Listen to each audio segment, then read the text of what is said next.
Hi friends, good morning. ಯಾರಾದರೂ first time ವಿಸ್ಮಯ ಚಾನಲ್ನ ನೋಡ್ತಾ ಇದ್ದರೆ ಹಾಗೆ ಸಬ್ಸ್ಕ್ರೈಬ್ ಮಾಡಿ, ಹಾಗೆ ಶೇರ್ ಮಾಡಿ. ಇವತ್ತು ನಾನು ದಿನಕ್ಕೊಂದು ಅಡುಗೆ 7ನೇ ದಿನ ನಾನಿವತ್ತು ಇಡ್ಲಿ ಮತ್ತು ರಸಮ್ ಮಾಡ್ತಾಯಿದ್ದೇನೆ. ನಾನಿಲ್ಲಿ ಮೊದಲೇ ಉದ್ದಿನಬೇಳೆ ಮತ್ತು ಅಕ್ಕಿಯನ್ನು ಹಾಗೆ ನೆನೆಸಿ ಇಟ್ಟಿದ್ದೇನೆ. 1.5 ಗ್ಲಾಸ್ ಆಗುವಷ್ಟು ಅಕ್ಕಿ ಮತ್ತು ಸ್ವಲ್ಪ ಒಂದು 3 ಸ್ಪೂನ್ ಆಗುವಷ್ಟು ಅನ್ನ. ಇವಾಗ ನಾನು ಉದ್ದಿನಬೇಳೆ ಮತ್ತು ಅನ್ನವನ್ನು ಜೊತೆಗೆ ಹಾಕ್ಕೊಂಡು ನಾನು ಮಿಕ್ಸ್ ಮಾಡ್ಕೊಂಡಿದ್ದೀನಿ. ತುಂಬ ಗಟ್ಟಿಯಾಗೆ ಮಾಡಿಕೊಂಡೆ.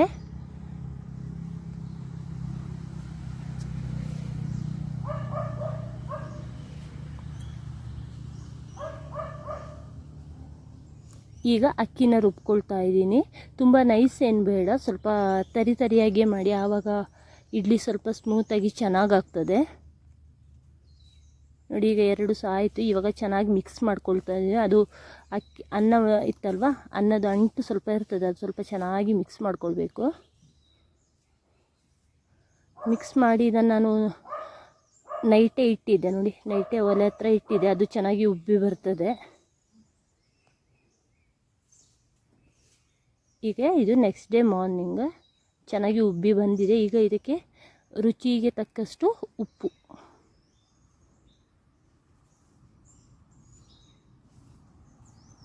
ಹಾಗೆ ಚೆನ್ನಾಗಿ ಕಲಿಸ್ಕೊಳ್ಳಿ.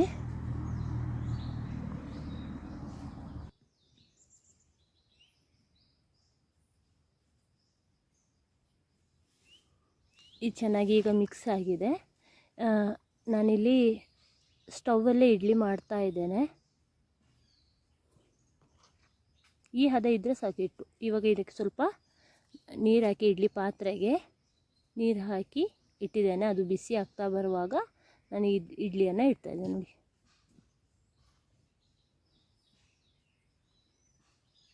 ಇದು ಒಮ್ಮೆ ಮಾಡುವಾಗ ಟೋಟಲ್ 15 ಇಡ್ಲಿ ಮಾಡ್ಬೋದು. ನಾನಿಲ್ಲಿ ಇಡ್ಲಿ ತಟ್ಟೆಗೆ ಎಣ್ಣೆ ಎಲ್ಲ ಸವರಿ ಇಟ್ಕೊಂಡಿದ್ದೇನೆ. ಒಂದು 1/4 ಗಂಟೆ ಬೇಯಿಸಿದರೆ ಆಯಿತು, ನಮ್ಮ ಇಡ್ಲಿ ರೆಡಿ ಆಗ್ತದೆ. ಟೋಟಲ್ ನನಗೆ 30 ಇಡ್ಲಿ ಆಯಿತು. ಇದರಲ್ಲಿ 1.5 ಗ್ಲಾಸ್ ಹಿಟ್ಟಿತ್ತಲ್ವ, ಅದರಲ್ಲಿ ಟೋಟಲು 30 ಇಡ್ಲಿ ಆಯಿತು.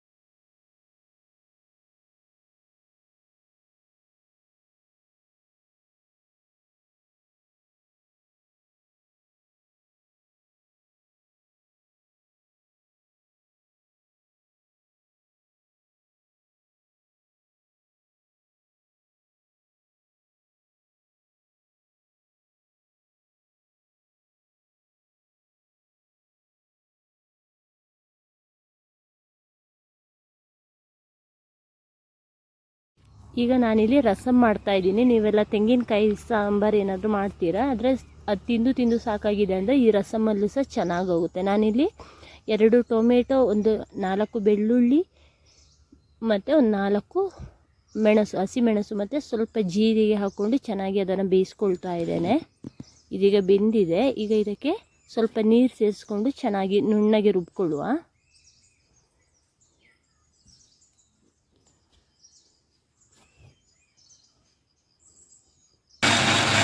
ಇಷ್ಟು ನೈಸ್ ಆಗಿದೆ. ಈಗ ಇನ್ನು ನೆಕ್ಸ್ಟ್ ಒಗ್ಗರಣೆ ಇಟ್ಟು ಆಯಿತು. ಇದು ಒಗ್ಗರಣೆಗೆ ಸಾಸಿವೆ ಅದು ಸಾಸಿವೆ ಚಟಪಟ ಅಂದಮೇಲೆ ನೆಕ್ಸ್ಟ್ ನಾವು ಅದಕ್ಕೆ ಈರುಳ್ಳಿನ ಹಾಕಿ ಹಾಗೆ ಸ್ವಲ್ಪ ಫ್ರೈ ಮಾಡ್ಕೊಳ್ಳುವ.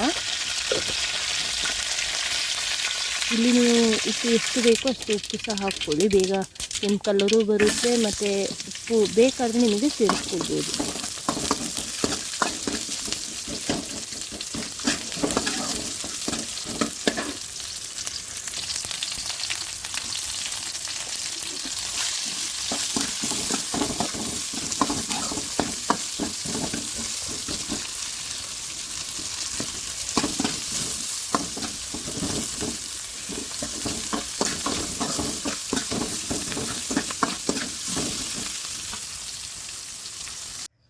ಇದೀಗ ನೋಡಿ ಚೆನ್ನಾಗಿ ಕೆಂಪು ಕಲರ್ ಆಗಿದೆ. ಈಗ ನಾನು ಮಿಕ್ಸಿ ಮಾಡಿದ್ದನ್ನು ಹಾಕ್ಕೊಳ್ತಾ ಇದ್ದೀನಿ. ನಿಮಗೆ ಎಷ್ಟು ನೀರು ಬೇಕು, ರಸಮ್ ಬೇಕಾಗ್ತದೆ ಅಷ್ಟು ಸ್ವಲ್ಪ ನೀರು ಸೇರಿಸ್ಕೊಂಡು ಚೆನ್ನಾಗಿ ಕುದಿಸ್ಕೊಳ್ಳಿ ಇದನ್ನು.